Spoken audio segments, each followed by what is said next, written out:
Tu sors d'une relation où tu t'es investi à 100%, voire à 200%, où tu as tout donné, tu t'es donné corps et âme, et ça n'a pas marché.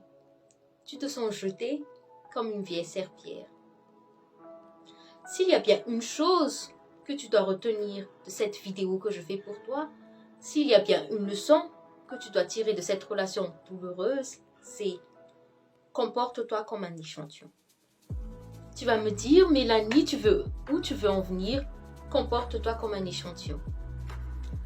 Imagine, tu vas dans un magasin, par exemple dans une parfumerie, et là tu achètes ton lot de produits habituels, et à la fin de ton achat, tu reçois un échantillon de parfum pour que tu le testes et que tu décides de l'acheter s'il te plaît.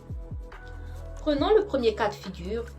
Ce parfum te plaît et une fois que tu auras fini l'échantillon, tu vas l'acheter. Mais imagine que cet échantillon faisait 100 ml.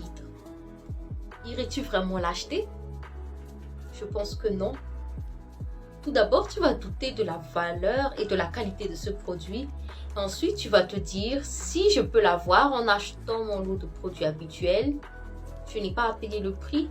J'irai seulement acheter mon lot de produits habituels et je pourrai l'obtenir. Ensuite, passons au deuxième cas de figure. Tu as cet échantillon, il te plaît pas tant que ça, mais voilà, tu peux l'utiliser, ils ne sont pas mauvais. Donc, tu vas l'utiliser jusqu'à ce que tu aies les moyens de t'acheter un nouveau parfum si celui que tu as à la maison est fini. Et là, imagine que cet échantillon faisait 100 ml. Tu vas l'utiliser pendant un long bout de temps et tu ne vas pas passer à l'action. Tu ne vas pas acheter ce parfum, tu vas aller acheter un autre. Et cette dynamique est applicable aussi dans le cadre des relations amoureuses. Cela va peut-être te choquer, mais je fais cette comparaison pour que tu comprennes bien où je veux en venir. Prenons un cas de figure où tu es avec un homme qui apprécie ta compagnie, qui t'aime, mais après, il n'est pas très investi, il est un peu indécis, il ne sait pas ce qu'il veut, il ne veut pas passer à l'étape supérieure. Tout donner pour que cet homme s'engage avec toi ne donnera pas le résultat que tu souhaites, puisque c'est comme le cas du parfum. Pourquoi cet homme s'engagerait avec toi s'il a tous les privilèges d'un homme en couple, d'un partenaire de vie, alors qu'il n'est pas engagé? Il n'y a carrément aucun intérêt. Prenons ensuite le deuxième cas de figure qui est moins bien pour toi.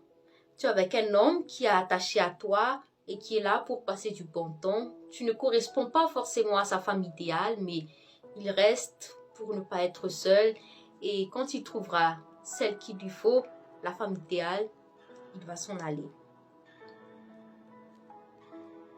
S'investir et à 100% et à 200%, tout lui donner ne servira également à rien, car cela ne changera rien au fait qu'il ne trouve pas que tu corresponds à cet idéal de femme qu'il veut. Tu as de la valeur et cela ne sert à rien de le prouver en te donnant à 200%, en donnant tout à un homme qui n'est pas prêt à bouger un petit doigt pour toi, qui n'est pas prêt à faire un effort pour faire marcher la relation. Accorde-toi donc de la valeur en donnant en fonction de ce que tu reçois. Accorde à une personne la même importance qu'elle t'accorde. Si une personne fait de toi une priorité dans sa vie, fais d'elle une priorité dans ta vie. Si ce n'est pas le cas, passe à autre chose. Il y a tellement de personnes sur Terre et je pense qu'il y a certaines personnes qui sont faites pour toi et d'autres non. Il faut seulement l'accepter. Pour résumer, tout ce que je veux te dire à travers cette vidéo, comporte-toi comme un échantillon, c'est donne en fonction de ce que tu reçois, accorde la même importance que l'on t'accorde. Là, tu verras que tes relations se passeront mieux et tu seras moins dans l'attente, moins dans la déception. Prends soin de toi et bien de choses à toi. Ciao, ciao!